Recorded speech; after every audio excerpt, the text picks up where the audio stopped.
Saya seringkali mengulang-ulang dalam setiap kesempatan. Kehidupan yang sesungguhnya itu baru dimulai ketika nafas kita berhenti. Kalimat ini sering saya ulang-ulang. Jadi hidup yang sesungguhnya itu baru dimulai ketika nanti bapak-bapak dipanggil oleh Israel, mati, lalu diantarkan ke kuburan, lalu dibangunkan lagi oleh Allah. Lalu ditempatkan di sebuah zona namanya barzah. Barzah itu bahasa Arab, perbatasan alam kubur dan kiamat. Nanti kita semua akan ada di sana, Pak. Saudara-saudara kita, orang tua kita, teman kita yang sudah meninggal, mereka hidup di sana. Di sebuah tempat namanya barzah. Itu yakin itu. Islam mengajarkan begitu.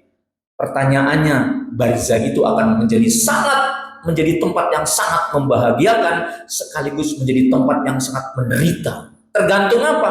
Tergantung kita hari ini. Mari bapak-bapak, kita harus berpikir cerdas. Usia kita tidak lama. Lakukan pekerjaan kita dengan profesional, dengan punya etika. Tapi agama harus dijaga. Agama harus masuk ke ruang rumah tangga. Bayangkan kalau agama nggak masuk. Hidup berumah tangga kalau tanpa agama hancur-hancuran. Nggak ada. Jadi kalau orang mengatakan agama jangan dibawa ke dunia modern, itu menyesatkan. Justru agamalah yang membuat batin kita tenang. Justru agamalah yang mengantarkan kita datang ke masjid ini, suasana batin jadi rileks. Assalamualaikum warahmatullahi wabarakatuh.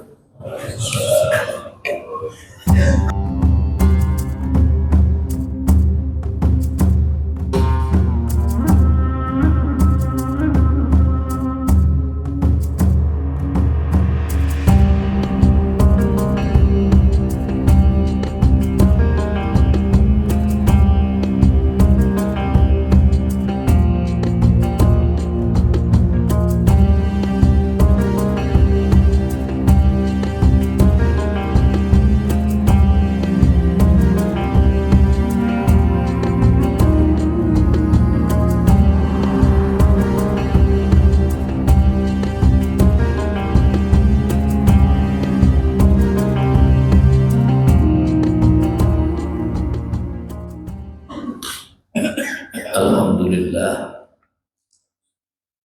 Alhamdulillahilladzi anzala ala 'abdihi al-kitaba wa lam yaj'al lahu 'iwaja. Asyhadu an la ilaha illallah wa asyhadu anna Muhammadan 'abduhu wa rasuluhu la nabiyya ba'dah. Allahumma shalli wa sallim ala Muhammad wa ala alihi wa sahbihi ajma'in, amma ba'du. Wa ya ibadallah, usikum wa iyaya bitaqwallah, faqad fazal muttaqun. Wa qala Allah ta'ala fil Qur'anil Karim, a'udzu billahi minasy syaithanir rajim. Bismillahirrahmanirrahim. Ya ayyuhalladzina amanu la ta'kulu amwalakum bainakum bil batil illa an takuna tijaratan an taradin minkum wa la taqtulu anfusakum innallaha kana bikum rahima. Shadaqallahul adzim. Hadirin jamaah Jumat rahimakumullah, bersyukur patut kita persembahkan kepada Allah di tengah aktivitas, mungkin kesibukan, dalam cuaca panas, kita masih diundang oleh Allah untuk hadir menenangkan jiwa, mengistirahatkan batin dan pikiran, untuk sejenak bertafakur menghadap Allah melalui sholat Jumat ini. Tidak ada daun yang jatuh selembar pun di luar rencana Allah.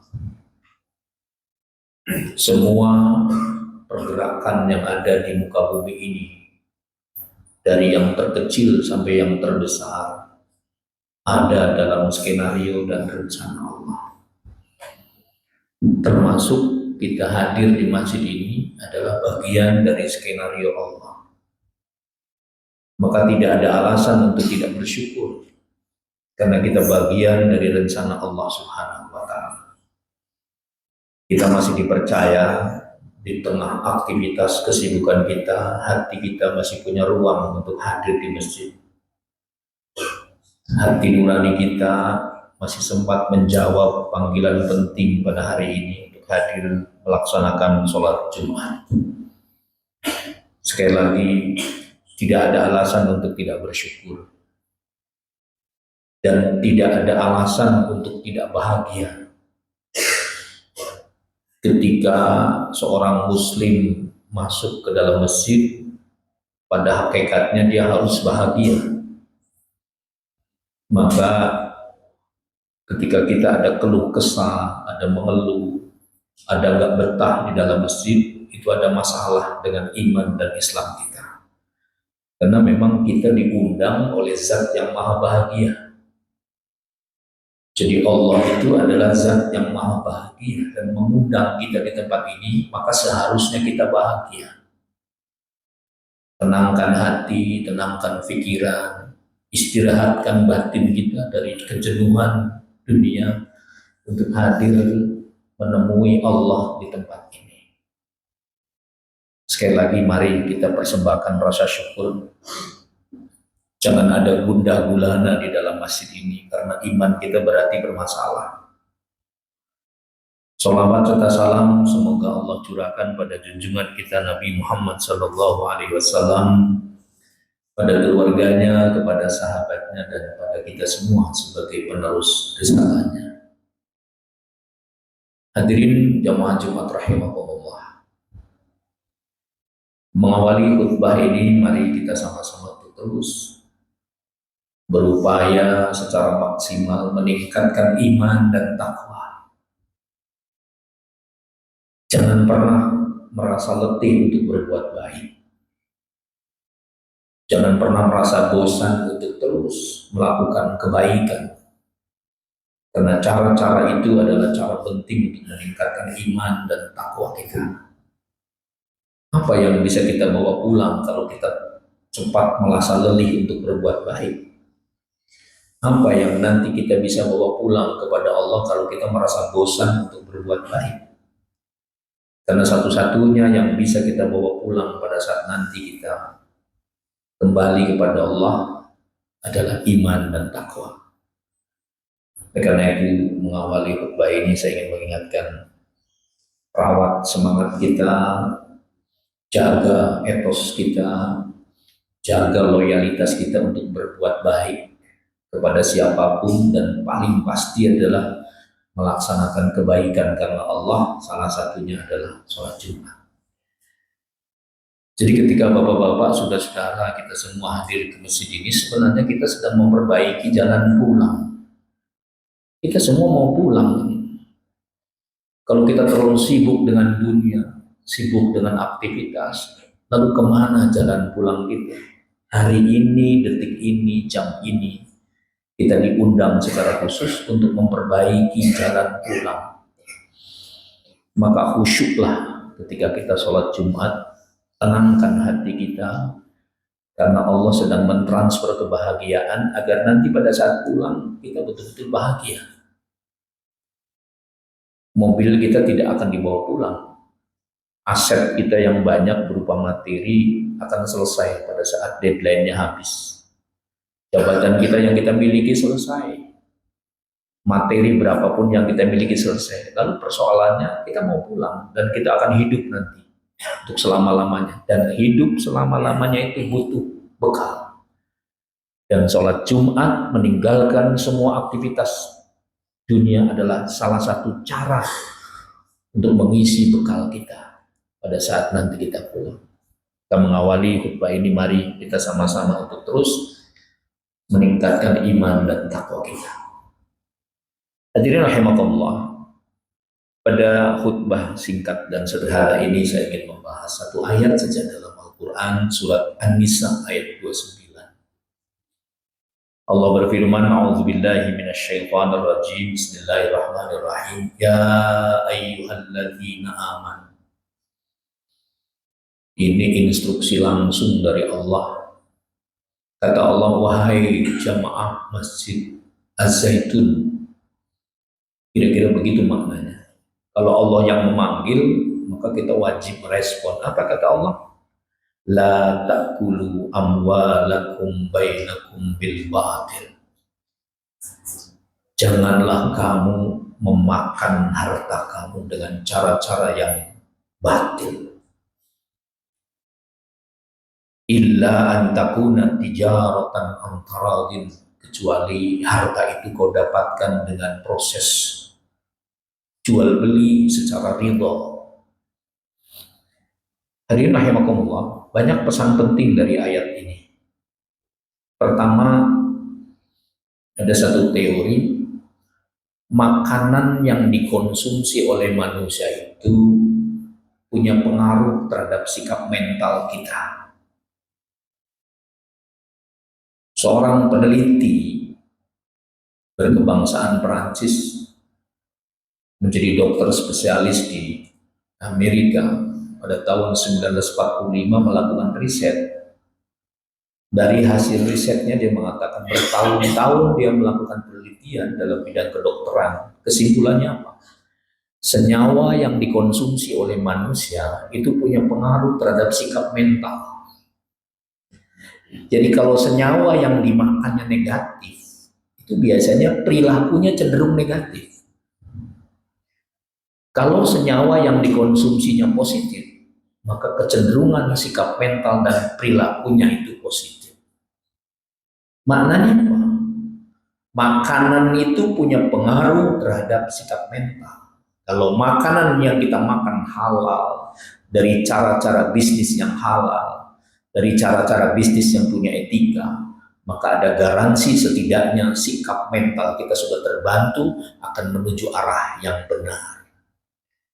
Tapi sebaliknya, kalau orang sudah terlatih, terbiasa dengan bisnis yang haram, makanan yang haram, kalau bahasa Cirebonnya kaligani, itu sikap mentalnya juga seringkali cenderung berbuat yang haram. Mudah dia menipu, mudah dia berkata bohong, mudah mencaci maki orang. Kenapa? Faktor makanan. Hati-hati dalam Islam, nggak main-main masalah makan. Harus jelas kehalalannya, harus jelas thayyib dan halalnya. Kalau tidak, efeknya merusak mental kita. Bahkan secara ekstrim, kalau dalam bidang agama, makanan halal, makanan haram itu juga punya pengaruh terhadap apa? Terhadap dikabulkan dan ditolaknya doa kita. Hadirin rahimakumullah, ada satu hadis Nabi mengatakan ash'asha akhbara yamuddu yadayhi ila sama ya Rabb ya Rabb, mashrabuhu haramun malbasuhu haramun maghdiya bil haram. Ada seorang hamba tiap hari sholat, tiap hari sujud, Jumatnya rajin, dia baca doa tiap hari, tapi makanan yang dimakannya berasal dari bisnis yang tidak halal. Minuman yang diminumnya berasal dari bisnis yang tidak halal. Baju yang dipakainya berasal dari pembelian barang yang tidak halal. Nabi mengatakan apa? Fa'anna yustajabulah. Bagaimana Tuhan bisa mengabulkan doamu? Bagaimana Tuhan bisa menerima sholatmu sementara kau bisnis dengan cara yang haram? Hadirin rahimakumullah, apa maknanya? Maknanya, inilah pentingnya kita mencari rezeki yang halal. Betapapun beratnya perjuangan kita mencari nafkah, kalau hati iman kita terlatih, kita tidak mau mengambil keputusan untuk mengambil bisnis yang haram. Karena apa? Efeknya luar biasa. Sholat kita jadi mubazir, doa-doa kita jadi tertolak, sikap mental kita jadi berantakan, keberkahan dalam hidup juga habis semua. Ini efek dari makanan yang tidak halal. Maka di dalam Al-Quran Allah instruksikan kepada kita semua, hai orang-orang yang beriman yang hari ini tengah sholat Jumat di masjid ini, jangan coba-coba memakan dan mengkonsumsi barang-barang yang haram. Yang haram itu banyak, tapi yang halal jauh lebih banyak. Yang haram itu bisa karena jenisnya memang haram, zatnya, minuman keras misalnya. Tanggal 26 Juni yang lalu diperingati sebagai Hari Anti Narkotika Internasional. Negara-negara di dunia sebenarnya menyadari betul, menyatakan perang terhadap narkotika. Bukan produk baru. 14 abad yang lalu Islam melalui Quran surat Al-Maidah memberikan warning bahwa obat-obatan terlarang dan minuman keras itu punya daya rusak yang luar biasa, tidak hanya kepada sikap mental, kepada akhlak, kepada akal, kepada agama, kepada keturunan, kepada harta. Hati-hati teman-teman muda, karena tergoda dengan gaya dan tren masa kini, style hidup, lalu kita mengkonsumsi barang-barang yang haram, habis kita. Sholat kita habis, sholatnya belum banyak, ibadahnya belum banyak, dihabisi dengan hal-hal yang haram. Habis. Orang cerdas akan berpikir beberapa kali untuk mengkonsumsi barang haram. Kenapa? Karena semuanya hilang ibadah kita. Hadirin rahimakumullah.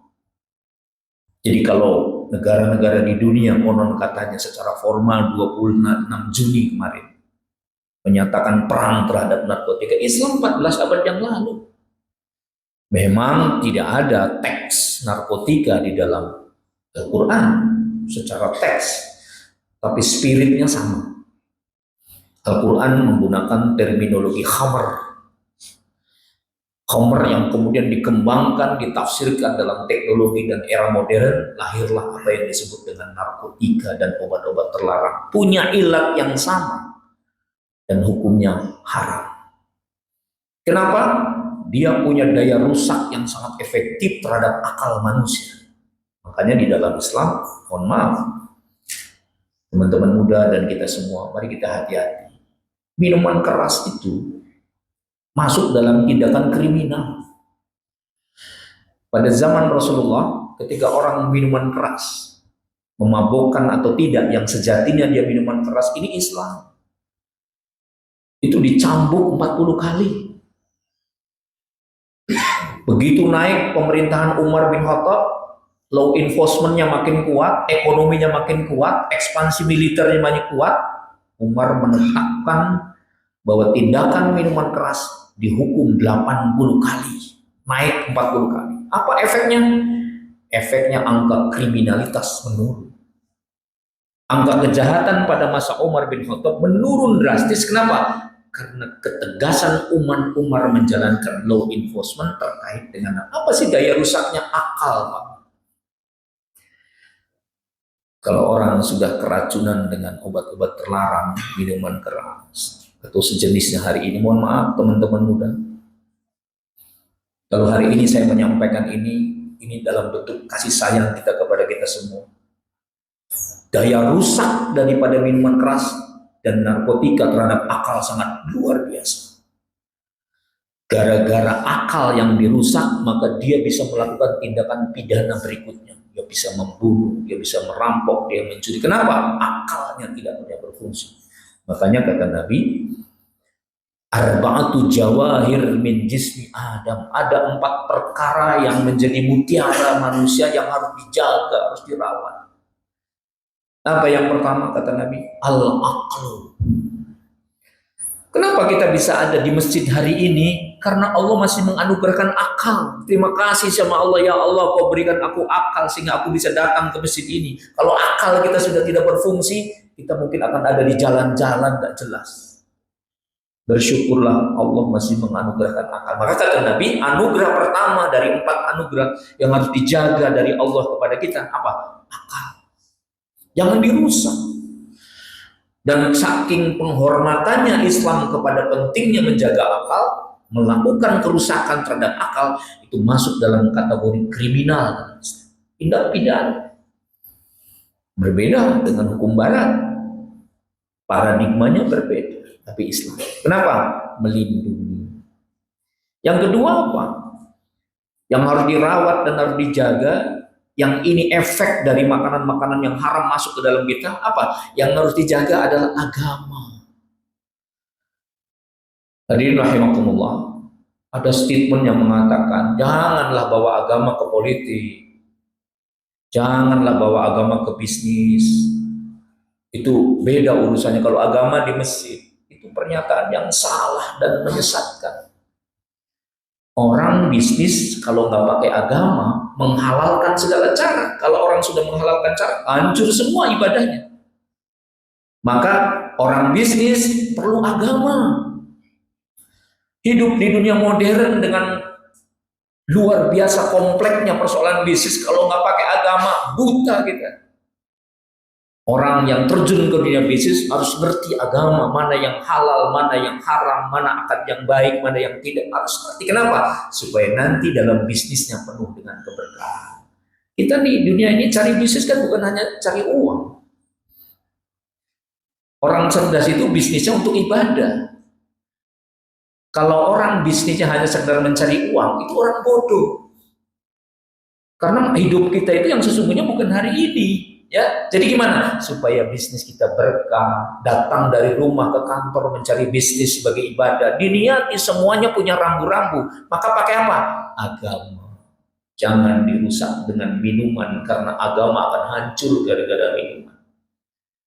Jangan dirusak dengan narkotika, karena agama jadi rusak gara-gara narkotika. Ini benar. Wong non muslim di beberapa negara Eropa dan Amerika perang melawan narkotika. Masa kita sudah menjadi orang yang pewaris Islam harus mau menggunakan konsumsi itu? Kenapa? Mereka sadar betul begitu banyak daya rusak yang disebabkan oleh makanan haram. Maka agama harus dijaga. Berpolitik harus pakai agama, Pak. Orang terjun ke dunia politik nggak pakai agama, akhirnya apa? Politiknya liar, Pak. Tapi kalau orang politiknya pakai agama, politiknya punya etika. Dan Rasulullah itu tokoh politik terpenting di muka bumi. Pakai etika dalam berpolitik.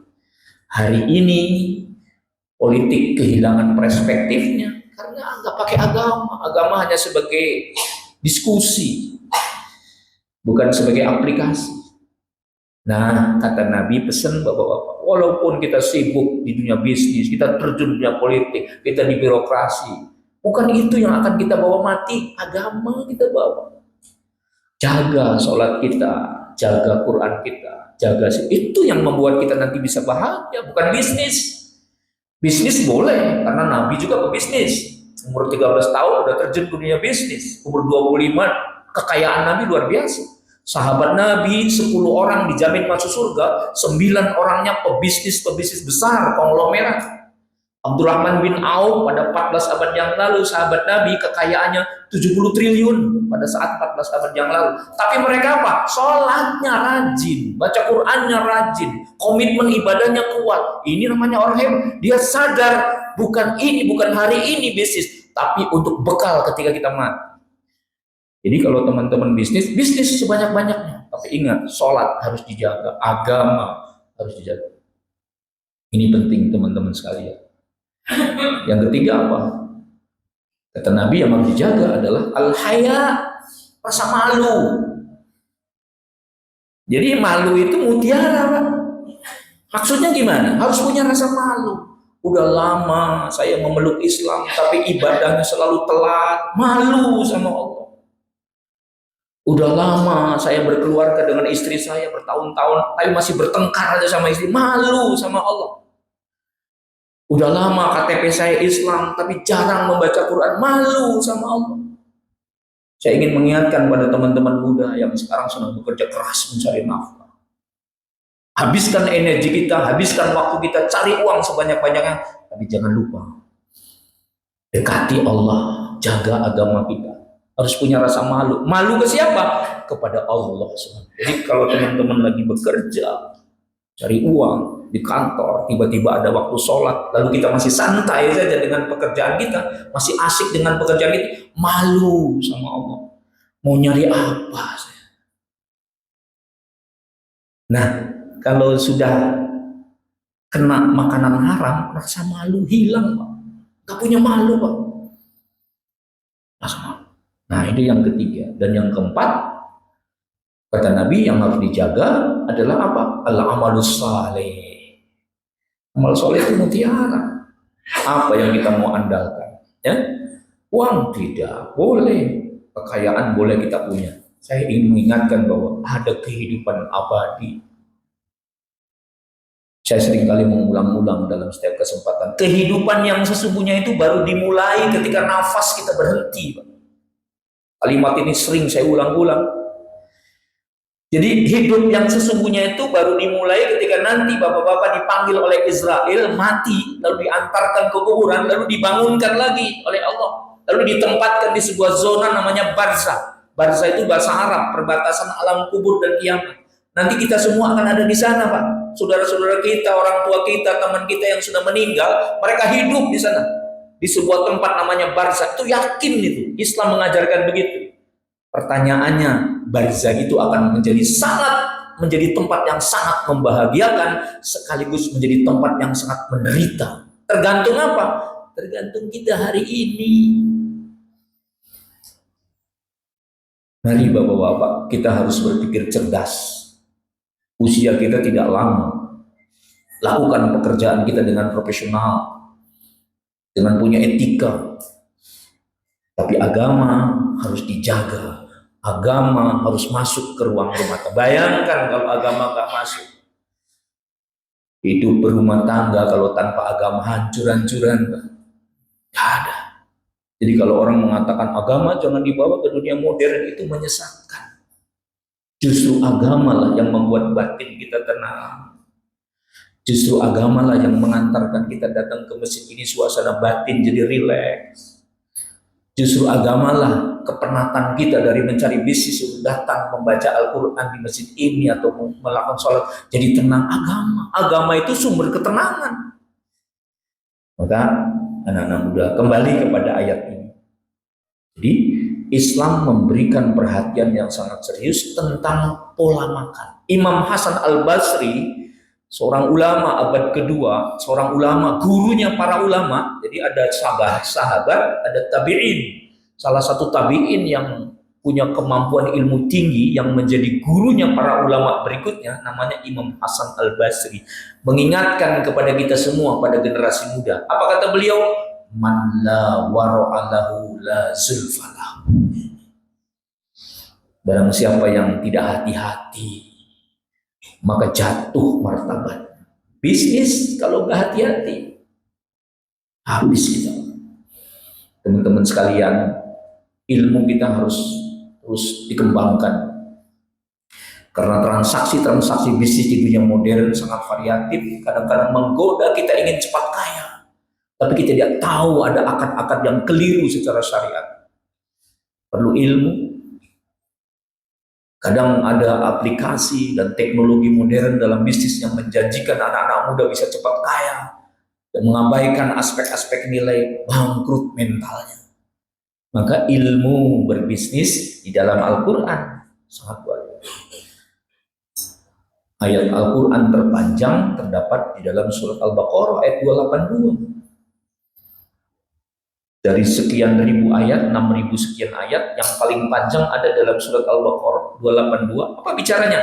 Tentang etika bisnis, tentang penguatan ekonomi, tentang transaksi, tentang utang piutang. Jadi berdagang itu perlu ilmu supaya tidak sesat. Berbisnis itu perlu etika, perlu value. Kalau tidak, kita kehilangan arah. Udah capek-capek dapat uang, matinya bermasalah. Tidak berkah hartanya. Nah, ini kata Nabi SAW, kata Allah Subhanahu wa taala, ya ayyuhalladzina amanu la ta'kulu amwalakum bainakum bil batil. Kesimpulan singkat dari khutbah kita kali ini, mari kita berhati-hati. Jangan pernah masuk di dalam darah kita ada aliran makanan yang berbau haram, karena kata Nabi, kullu lahmin nabata minal haram annaru aulabi.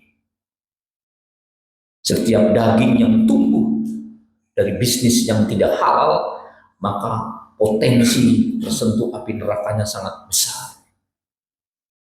Hadirin rahimakumullah, mari kita bekerja secara profesional dengan menjunjung tinggi etika dan agama dan jauhi dari hal-hal yang batal dan haram. Anak-anak muda, mari terus belajar tentang bagaimana etika bisnis agar bisnis semakin berkembang dan kemudian penuh keberkahan. Sekali lagi saya ingin memberikan contoh, para sahabat Nabi adalah orang-orang kaya. Kekayaannya tak unlimited, tak terhitung. Tapi dia sholatnya rajin, baca Qur'annya rajin, akhirnya apa? Masuk surga semua. Nah, bisnis bisa kita lakukan menjadi salah satu sarana untuk mendapatkan surga, lakukan dengan menghindari hal-hal yang diharamkan oleh Allah Subhanahu wa taala. Barakallahu li wa lakum fil Qur'anil azim wa nafa'ani wa iyyakum minal ayati wa dzikril hakim. Taqabbal minni wa minkum tilawatahu innahu huwal ghafurur rahim. Alhamdulillah nahmaduhu wa nasta'inuhu wa nastaghfiruh wa na'udzu billahi min shururi anfusina wa min sayyiati a'malina may yahdihillahu fala mudilla lahu wa may yudlil fala hadiya lahu. Asyhadu an la ilaha illallah wa asyhadu anna Muhammadan abduhu wa rasuluhu la nabiyya ba'dah. Ittaqullaha haqqa tuqatih wa la tamutunna illa wa antum muslimun. Fa'lamu ayyuhan nas innallaha wa malaikatahu yusholluna 'alan nabi ya ayyuhalladzina amanu shallu 'alaihi wa sallimu taslima. Allahumma shalli 'ala Muhammad wa 'ala Muhammad. Allahumma ighfir lil muslimina wal muslimat wal mu'minina wal mu'minat al ahya'i minhum wal amwat. Allahumma rabbana taqabbal minna innaka antas samiul 'alim. Rabbana wa tub 'alaina innaka antat tawwabur rahim.